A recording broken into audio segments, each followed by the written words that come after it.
Okay, so let's get started. We're going to be taking a look at doing a quick tutorial on how to set up a CAN Lambda module with our Link G5 and G4X devices. Now, a CAN Lambda input is going to be the second preferred method to broadcast and have a Lambda airfield reading within your Link system.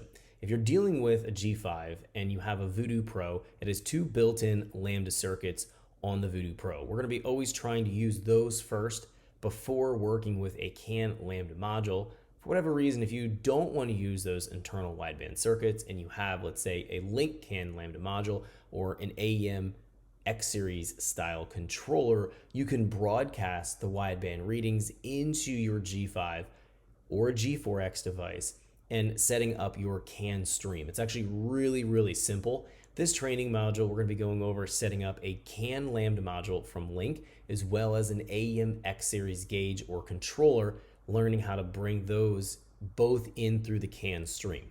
So let's talk about the G5 because the course is centered around working in a G5 device. Again, I have the Voodoo Pro here.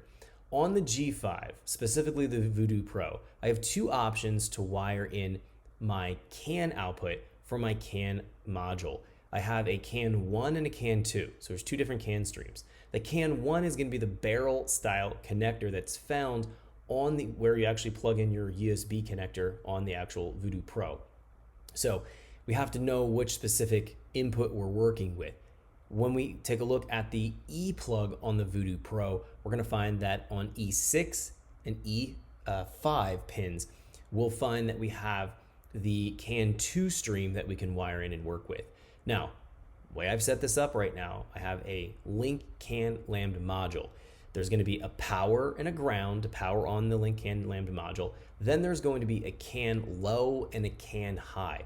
I've wired the CAN low and high wires to pin E6 and E5, designating the low and high, so I'm tying in the correct wires to the correct pins for the CAN Stream 2 input. I'm not using the CAN Stream 1 in this particular example, although you can. It's going to be personal preference. The other thing that I've done here is I always, just as a force of habit, working with any CAN devices, the last module in your CAN network should always have a 120 ohm terminating resistor, and that's going to go between your CAN low and CAN high wires. So it's literally as simple as taking the resistor and touching it on one wire, CAN high, and the other leg of the resistor touching CAN low. Simple to integrate, but you definitely want to have that. You don't necessarily have to have that if you're just running the CAN Lambda module and tying it directly to the Link with no other CAN devices in the CAN network. My situation, that's exactly what I have here. Technically, I don't need the terminating resistor, but it's a good habit to always put those 120 ohm terminating resistors in, again, in the last CAN device. So for example, let's say I had the Link CAN dash and I had the Link CAN Lambda module. If the Link CAN Lambda dash was the last CAN device in the actual stream, so you're wiring it in, that would get the terminating resistor. In this case, again, I just have that CAN Lambda module, and that's where the terminating resistor resides for my wiring. It is another detail that is important, especially with multiple different CAN devices. You do have to have the terminating resistor. All right, now let's go take a look at setting up the actual CAN stream so that the Link G5 or G4X is going to understand trying to work with that CAN stream coming into our G5 or G4X. So what it's broadcasting out of the CAN Lambda module into our actual Link G5 or G4X.